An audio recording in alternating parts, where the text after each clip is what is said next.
அனைவருக்கும் வணக்கம். நான் உங்கள் கஜேந்திரன் ஆவடியிலிருந்து. நம்ப முன்னாள் படைவீரர் சமுதாய மக்களுக்கு ஒரு விழிப்புணர்வுக்காக இந்த பதிவு நான் போடுறேன். அதாவது கிரிப்டோ கரன்சின்னு எல்லாம் கேள்விப்பட்டிருப்பீங்க. அந்த கிரிப்டோ கரன்சில வந்து பார்த்தீங்கன்னா, அ நெறைய பெயர்ல அது வருது. அ வ பி அதாவது வந்து பிட்காயின்னு சொல்லுவாங்க இல்லையா? அது வந்து ஒரு டைம்ல வந்து பிட்காயின்ற பேர்ல வந்தது. இப்போ வந்து அதே பேர்ல வேற ஒரு நெறைய பேர் வச்சு எக்கச்சக்கமா வந்து இப்போ கிரிப்டோ கரன்சி வருது. அதாவது பணமில்லா பரிவர்த்தனைன்ற மாரி. அதாவது பணம் கண்ல பார்க்க முடியாது. அது வந்து ஒன்லி இதில தான் இருக்கும். எழுத்துல தான் இருக்கும். இவ்வளோ இருக்கு உங்ககிட்ட, அவ்வளோ இருக்கு. இத்தன டாலர் இருக்கு, அத்தன இது இருக்குன்னு சொல்ட்டு, அ கிரிப்டோ கரன்சி வந்து ஒரு கண்ணுக்கு தெரியாத பணம். அதில வந்து பார்த்தீங்கன்னா, அது வந்து வெளிநாட்டுக்கு தான் வெளிநாட்ல இருக்கு இப்போ. அ அத கூட வந்து முழுசா யாருமே அத அங்கீகரிக்கல. அ அது வந்து நம்ப இந்திய நிதித்துறைக்கு வந்து ஒத்து வராதுன்னு சொல்லிட்டு, இந்த நாடாளுமன்ற கூட்டத்தொடர்ல ரிசர்வ் பேங்க் அறிவிச்சிருக்காங்க. ச அதாவது மத்திய சர்க்காருக்கு ஒரு எச்சரிக்கை குடுத்துருக்காங்க.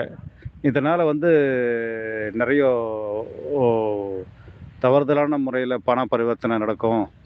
தீவிரவாத செயலுக்கு பண பரிவர்த்தனை ஈஸியா நடக்கும். மத்தபடி வந்து இதில வந்து வரி ஏய்ப்பு செய்யவோ நெறைய வாய்ப்பு இருக்கு. அதனால வந்து இந்திய பொருளாதார அந்த நிதி அமைப்புக்கு இது வந்து ஒத்து வராது அப்படின்று சொல்லியிருக்காங்க. அதனால வந்து அ இதில வந்து இந்த கிரிப்டோ கரன்சில வந்து நம்ப முன்னாள் படைவீரர்கள டார்கெட் பண்ணி நெறைய குரூப் வந்து செயல்பட்டு இருக்குது. அது வந்து அதில பணத்த நெறைய பேர் முதலீடு செஞ்சிருக்காங்க.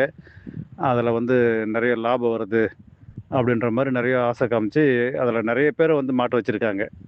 அதில குறிப்பிட்டு எந்த கு கு குரூப்புன்னு நான் சொல்ல விரும்பல. ஆனா வந்து அ நெறைய முன்னாள் படைவீரர்கள் இதில வந்து பணத்த முதலீடு செஞ்சிருக்காங்க. அதனால அவங்களுக்கு எல்லாருக்கும் வந்து ஒரு எச்சரிக்கையா இத எடுத்துங்க. தயவுசெய்து வந்து இதுலருந்து நீங்க வந்து இனிமேலைக்கு அதில முதலீடு செய்யாதீங்க. நீங்க இப்போ செஞ்சிருந்தா கூட, அத எப்படியாவது வித்ட்ரா பண்ணி அத பணமாக்க பாருங்க. நீங்க அதுலருந்து வெளிய வந்துருங்க. ஏன்னா நம்ம வந்து நம்முடைய பணம் ஒவ்வொன்னும் வந்து பார்த்தீங்கன்னா, ரொம்ப கஷ்டப்பட்டு நம்ம சம்பாரிச்ச பணம். நம்ப ஆர்மில இருக்கும்போது, நம்ம வந்து அந்த அளவுக்கு நம்மளுக்கு அதிகமா பொறுப்பு இல்ல. அப்ப நம்ம குழந்தைங்களா சின்ன சின்ன குழந்தைங்களா இருந்தாங்க. இப்போ ஆர்மிலேருந்து ரிட்டயர் ஆயிட்டு வந்ததுக்கப்புறம் தான் நமக்கு பொறுப்பு அதிகமாவுது, செலவும் அதிகமாவுது. இப்போ தான் வந்து நம்மளுக்கு பிள்ளைங்களுடைய படிப்பு, ஹையர் எஜுகேஷன், அப்புறம் நம்ம குழந்தைங்களுடைய பிள்ளைங்களுடைய திருமணம் அப்படின்னு சொல்லிட்டு நெறைய செலவு. திருமணம் ஆனதுக்கப்புறம், அ அதுக்கப்புறம் வந்து பிரசவ செலவு, பேரன், பேத்திகளுக்கு செய்ய வேண்டிய அந்த செலவு எல்லாமே இந்த மாரி நெறைய செலவு வந்து ரிட்டயர் ஆயிட்டு வந்ததுக்கப்புறம் தான் நமக்கு அந்த குடும்ப சுமையே அதிகமாவுது. அதனால வந்து ரொம்ப ஒவ்வொரு பணத்தையும் வந்து நம்ம சேமிக்கிறதுக்கு வந்து ரொம்ப கவனம் செலுத்தணும். அதனால வந்து நீங்க தயவுசெய்து சொல்றேன் நானு. இது போல வந்து ஒரு தவறான ஒரு வழிகாட்டுதல் யார் பண்ணாலும், அந்த இதில நீங்க போவாதீங்க. நீங்க வந்து கிரிப்டோ கரன்சி மட்டும் இல்ல. அதிகமா வட்டி தரேன், அதிகமா வந்து நாங்க வந்து டபுள் ஆக்கி தரோம், அப்படி இப்படின்னு சொல்லிட்டு சொல்ற எந்த ஒரு நிதி நிறுவனத்துக்கிட்டயும் நீங்க தயவுசெய்து தள்ளியே இருங்க. நீங்க அதுகிட்ட போவாதீங்க. எல்லாமே வந்து போலியானது தான் தெரியுது இப்போ. ஏன்னா, யாருமே வந்து லாபம் இல்லாம யாருமே எதுவுமே செய்ய மாட்டாங்க.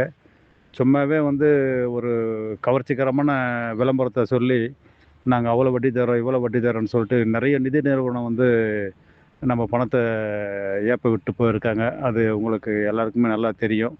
அதனால இனிமேலும் மேலும் மேலும் ஏமாறாதீங்க. எப்பாச்சும் ஒரு முறை தெரியாம ஏமாந்தா கூட, அத வந்து ஒ ஒரு முறை தடிக்கி விழலாம். தடிக்கி விழுறதே பொழப்பா வச்சுக்கினோம்னா, அதுக்கப்புறம் நம்ம வீட்ல இருக்கிற பிள்ளைங்களோ, மனைவிமார்களோ நம்மள வந்து ஏளனமா பேச ஆரம்பிச்சுருவாங்க. அதனால ஒரு முறை தடுக்கி விழுந்தா உடனே சுதாரிச்சுக்கணும். அதுக்காக நான் சொல்ல வரேன். தயவுசெய்து வந்து நம்ம படை வீரர்கள் யாருமே இனிமேலுக்கு வந்து அந்த மாரி ஒரு அதிக லாபத்துக்கு ஆசைப்படாதீங்க. உழைச்சு சம்பாரிக்கிற காசு தான் நம்மளுக்கு எப்பவுமே நிக்கும். அத மனசுல வச்சுட்டு சேமிக்க பாருங்க. நமக்கு பாதுகாப்பான சேமிப்புன்னு சொன்னா, அது என்னான்னு உங்களுக்கே தெரியும். நம்ப கூட்டுறவு வங்கிங்களாகட்டும், நம்ம போஸ்ட் ஆஃபீஸ் ஆகட்டும், நம்ம நேஷனலைஸ்டு பேங்க் அதில் மட்டும் தான் நம்ம வந்து முதலீடு அது இல்லைன்னா வந்து நம்ம ஒரு இதில் போடலாம், நிலத்துல போடலாம். நம்ம நிலம் வாங்கலாம். நிலத்துல வந்து முதலீடு செய்யலாம். அதுவும் அந்த நிலமும் வந்து லிட்டிகேஷன் எதனா இருக்கான்னு பார்க்கணும். அதாவது சட்ட சிக்கல் எதுவுமே இல்லாத ஒரு லேண்டா இருந்தா நம்ம வாங்கி போடலாம். நல்ல லாபம். அதுவும் வந்து நம்ம வாங்கி போடுற இடமும் ஒண்ணு இருக்கு.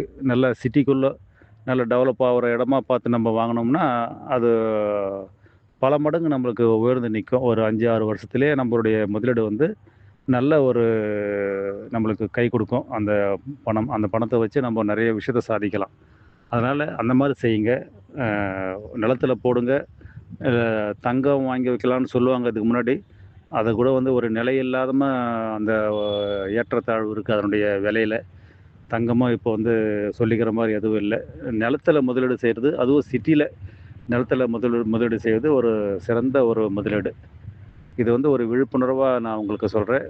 முக்கியமா இந்த கிரிப்டோ கரன்சில மாட்டியிருக்கிறவங்க எல்லாருமே அதுலருந்து வெளிய வந்துருங்க. அதுதான் உங்களுக்கு சேஃப்டி.